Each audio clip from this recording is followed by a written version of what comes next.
Audio Jungle.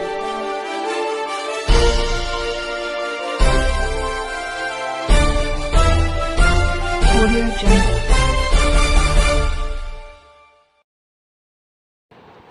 दोस्तों नमस्कार, Nexon news के खास बुलेटिन में आपका स्वागत है। आप ये सब बात तो समझ रहे हैं कि पूरे देश में अब हर समय किसी न किसी प्रदेश में चुनाव की बात होती रहती है। ये बात तो भाजपा ने सभी दलों को सिखा दिया है कि कैसे भाजपा 365/24 प्रचार और चुनाव में बिजी रहा जाता है। पिछले 10 साल से भाजपा ने 24/7 × 365 का सिद्धांत सभी दलों को सिखा दिया है। पिछले 5 साल से अगर देखा जाए तो कांग्रेस भी अब इसी मूड में खड़ी दिखती है। यहाँ तक कि समाजवादी पार्टी भी अब इतना एक्टिव हो गई है कि लोग उन्हें क्षेत्रीय दल न मानकर अब एक बड़ी पार्टी के रूप में मानने लगे हैं। कारण यह है कि जहाँ आम चुनाव में कांग्रेस ने 99 सीट जीती, वहीं केवल यूपी में अखिलेश यादव की पार्टी यानी समाजवादी पार्टी ने 37 सीट जीतकर एक कीर्तिमान स्थापित कर दिया। साथ ही भाजपा को मुंह के बल गिरा दिया, यानी भाजपा को केवल 33 सीट मिली। जिस तरीके से ये माना जाता था कि भाजपा यूपी को अपना मजबूत किला के रूप में मानती थी, लेकिन इस बार आम चुनाव में जिस तरीके से इंडिया गठबंधन ने भाजपा को किनारे लगाया है, उससे साफ झलक रहा है कि अब धीरे धीरे भाजपा के किले दरक रहे हैं। और अब चुनाव आयोग ने भी 2 प्रदेशों में चुनाव की घोषणा कर दी है, हरियाणा और जम्मू कश्मीर में। हालात ये हैं कि जम्मू कश्मीर और हरियाणा दोनों जगह पर भाजपा की हालत बहुत ही ज़्यादा नाजुक बताई जा रही है।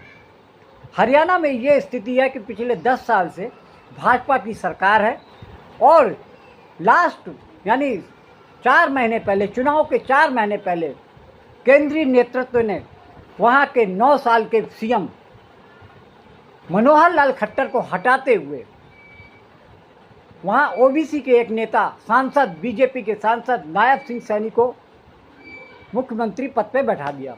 उसके पीछे एक लॉजिक ये था कि जो पिछले 10 साल की जो खट्टर सरकार की नाराज़गी जनता में थी, वो किसी तरीके से डैमेज कंट्रोल किया जा सके। लेकिन आप ये सोचिए कि 10 साल की नाराज़गी को 4 महीने के अंदर कोई भी कितना बड़ा भी नेता हो, वो प्रदेश की जनता से नाराज़गी दूर नहीं कर सकता। उसके पीछे लॉजिक भी है कि ना तो नायब सिंह सैनी बहुत बड़े पॉपुलर नेता है, वो केवल एक सांसद के रूप में थे, सभासद से शुरू हुए और सांसद बनकर कुरुक्षेत्र से वो सांसद चुनकर आए।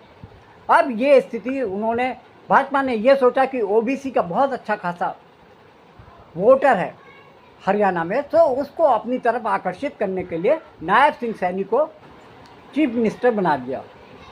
और इसके साथ में एक बात और ध्यान देनी चाहिए कि 2019 में भी भाजपा की स्थिति बहुत खराब थी। उनका अकेले में बहुमत नहीं था। जेजेपी ने भाजपा को अगर साथ नहीं दिया होता तो आज वो सत्ता से बाहर होते। लेकिन जेजेपी एक नई पार्टी के रूप में उभरी थी और उन्होंने पहले ही चुनाव में 10 सीट जीतकर भाजपा को एक ऐसा मौका दे दिया कि भाजपा को उन्होंने सपोर्ट करके सत्ता में अपनी हिस्सेदारी ले ली। डिप्टी सीएम के रूप में दुष्यंत चौटाला को वहाँ पर सत्ता में भागीदारी का मौका मिल गया और दुष्यंत चौटाला 4.5 साल तक प्रदेश सरकार में मुख्यमंत्री डिप्टी सीएम के रूप में शामिल रहे। लेकिन ठीक चुनाव के 4 महीने पहले भाजपा ने अपनी फितरत दिखाते हुए जेजेपी को साइड लाइन कर सरकार से बाहर कर दिया। और इतना ही नहीं, चुनाव के ठीक पहले भाजपा ने उनके 7 विधायकों को तोड़ लिया। ये पहली बार नहीं हुआ है कि भाजपा ने किसी अपने साथी दल को ठगा हो।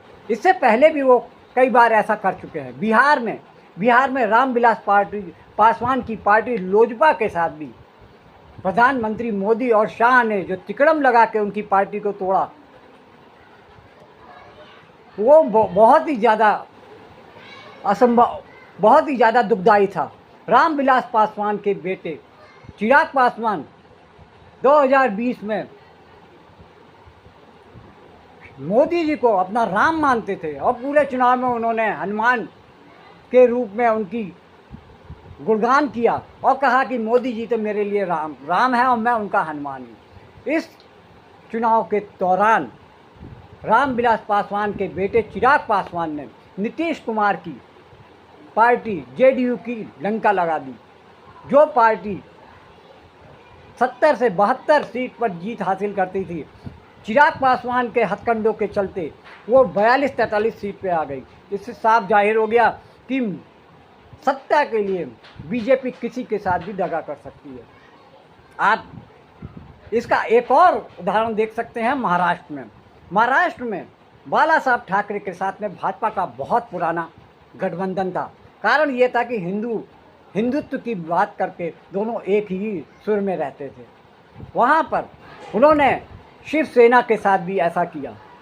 शिवसेना को दो फाड़ करके एकनाथ शिंदे को अपने साथ मिला लिया और महाराष्ट्र में शिवसेना के असली हकदार एकनाथ शिंदे को चुनाव आयोग की मदद से बनवा दिया गया। ठीक वैसा ही हाल एनसीपी के साथ किया गया। शरद पवार जो कि महाराष्ट्र की राजनीति में चाणक्य के रूप में जाने जाते हैं, लेकिन उनके साथ में भी उनके भतीजे को अजित पवार को लुभाते हुए उनको शरद पवार की पार्टी को दो फाड़ करवा दिए। अजित पवार गुट सरकार में शामिल हो गया और शरद पवार की पार्टी का भी वही हाल हुआ जो शिवसेना का हुआ था। यानी शरद पवार की पार्टी नकली पार्टी हो गई और शिवसेना जो असली उद्धव ठाकरे गुट के थे वो नकली। भाई कांग्रेस आओगे, अरे कश्मीर इतना रोड़ा कर रखा था जब ब्याह दे दिए 44-42 है। अरे मैं तो भूंडे थे भूंडे जाए ऐसी भगवान रूस गया जाके मैं उपचुक हो जा, मारे दिल्ली वाले छठा महीना कर पकड़ने। अब हम बात करते हैं हरियाणा चुनाव के बारे में। हरियाणा में पिछले 10 साल से भाजपा की सरकार है और अब चीफ मिनिस्टर के तौर पर नायब सिंह सैनी को प्रदेश का मुखिया बना दिया गया है। भाजपा ने ये सोचकर उनको मुखिया बनाया कि दलित ओबीसी वर्ग के आने की वजह से भाजपा को उनके दलित वोटों का काफ़ी लाभ मिलने वाला है। लेकिन पिछले 10 साल की जो असंतोष है जनता के अंदर खट्टर सरकार की नाकामियों का, उसको लेकर जनता में बहुत रोष है। उस चीज़ को जनता अभी तक नहीं भुला पाई है। उसके पीछे कारण ये है कि जिस तरीके से जनता महंगाई, बेरोजगारी, स्वास्थ्य, एजुकेशन को लेकर परेशान और त्रस्त है, उसमें प्रदेश सरकार की कोई भी ऐसी सकारात्मक भूमिका नज़र नहीं आ रही है जिसकी वजह से जनता ये कहे कि गाढ़े वक्त पे या परेशानी के समय में प्रदेश सरकार ने जनता के साथ में खड़े होने का प्रयास किया। यानी महंगाई आप दिन ब दिन महंगाई साथ में आसमान पे है। पेट्रोल डीजल के रेट 100 के ऊपर पहुंच रहे हैं। बच्चों के लिए रोज़गार नहीं है। किसानों के साथ में केंद्र सरकार ने जिस तरीके से अपना रवैया अपनाया, जो 3 काले कानून लाए, उसको लेकर प्रदेश सरकार ने भी किसानों के साथ में बहुत ज़्यादा जुल्म ढाए। किसानों के लिए सड़कों पर लाठियां पुलिस ने बरसाई। दिल्ली जाने वाले सभी रास्तों पे बोल्डर भिजवा दिए, कील ठोक दिए गए। पुलिस और सुरक्षा बलों को किसी भी हालत में रोकने के लिए आमादा कर दिया। उनको ये कह दिया कि आप किसानों के साथ कुछ भी करिए।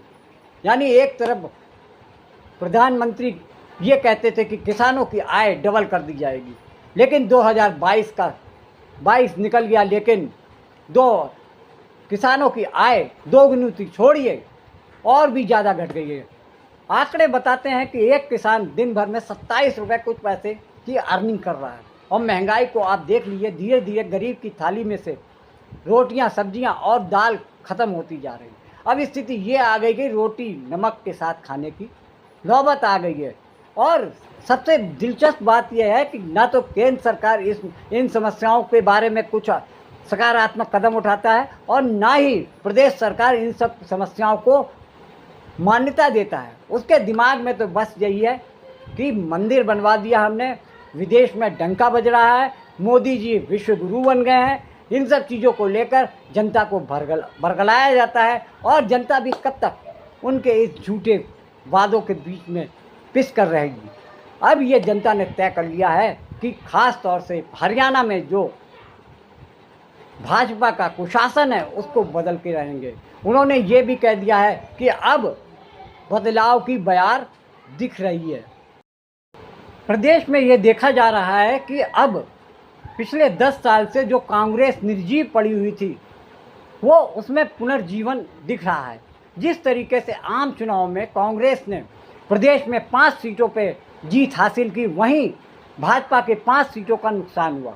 इस तरीके से पिछले 5 सालों में कांग्रेस ने अपने संगठन को खड़ा किया और मजबूत किया, जिसकी वजह से आज जो कांग्रेस का दावा है कि वो अगली सरकार उसकी बनने जा रही है, इसमें कोई शक नहीं कि जनता भी अब बदलाव चाह रही है। उसे कांग्रेस के आगे जो दिख रहा है, कांग्रेस से उम्मीदें जो उम्मीदें लग रही हैं, उसके लिए वो पूरी तरीके से मन बना चुकी है कि आने वाले चुनाव में के दिनों में वो कांग्रेस के उम्मीदवार के प्रति आशान्वित है। कांग्रेस के कांग्रेस का घोषणा पत्र में जो चीज़ें बताई गई हैं उससे प्रदेशवासी बड़े प्रभावित दिख रहे हैं। उनको लग रहा है कि पिछले 10 सालों में भाजपा सरकार ने केवल झूठे वादे किए, ना तो बेरोजगारी दूर हुई, ना महंगाई दूर हो रही है और ना ही किसानों की समस्याओं पर कोई ध्यान दे रहा है।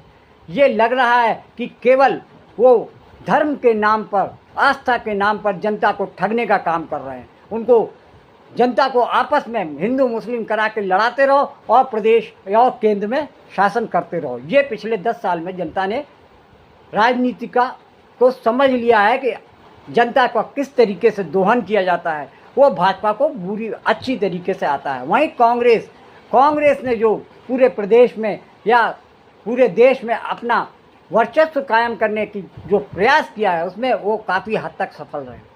कांग्रेस के नेता और पूर्व मुख्यमंत्री भूपेंद्र सिंह हुड्डा के साथ साथ वहाँ पे जो बड़े बड़े नेता हैं अब भाजपा से 2-2 हाथ करने के मुद्रा में खड़े दिख रहे हैं और ये साफ जाहिर हो रहा है कि जनता उनका चुनाव अब पार्टी नहीं बल्कि पार्टी कार्यकर्ता और जनता लड़ने जा रहे हैं। इसका सीधा असर देखने को मिल रहा है।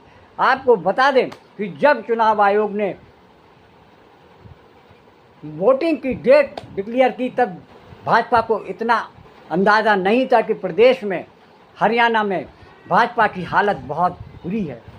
लेकिन जैसे ही 1 हफ्ते का समय बीता वैसे ही भाजपा की तरफ से प्रदेश अध्यक्ष मोहन लाल ने चुनाव आयोग को चिट्ठी लिख के दी कि 1 अक्टूबर को जो चुनाव होने वाले हैं उनको आगे बढ़ा दिया जाए।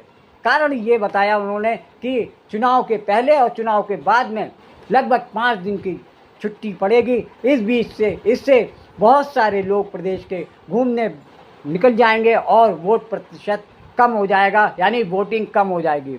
भाजपा को ये मालूम है जब वोटिंग कम हुई है तब भाजपा को भारी नुकसान हुआ है और इसी सब को लेकर चुनाव आयोग को चिट्ठी लिखी है। वहीं पे कांग्रेस ने भाजपा की इस चिट्ठी पर तीखी कड़ी प्रतिक्रिया जाहिर की है। उनने कहा कि भाजपा का अब प्रदेश से दाना पानी उठ चुका है।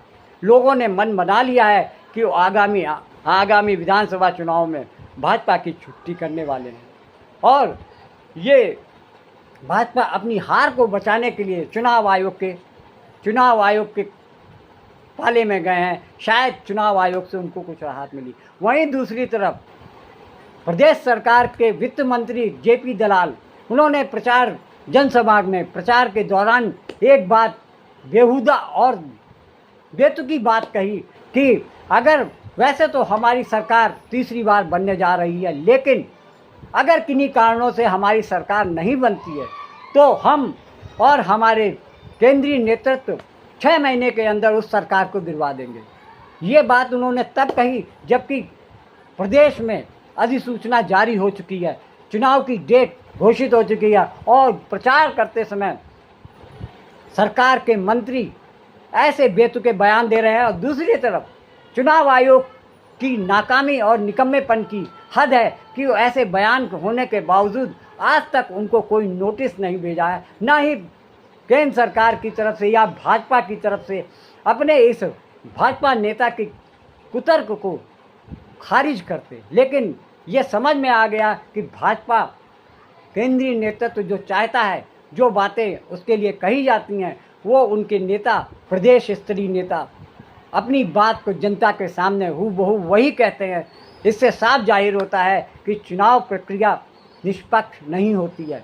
चुनाव आयोग केवल सत्ता पक्ष के पैर पकड़ने पर मजबूर रहता है।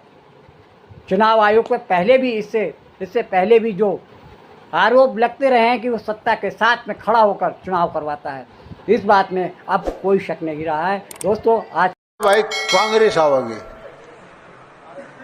अरे कश्मीर इतना रोड़ा कर रखा था जी, ब्याह दे दिए, 40-42 है। अरे मैं तो भूंडे थे भूंडी जाए, ऐसी भगवान रूस गया जाके मैं उपचुक हो जा, मारे दिल्ली वाले छठा महीना कर पकड़ने।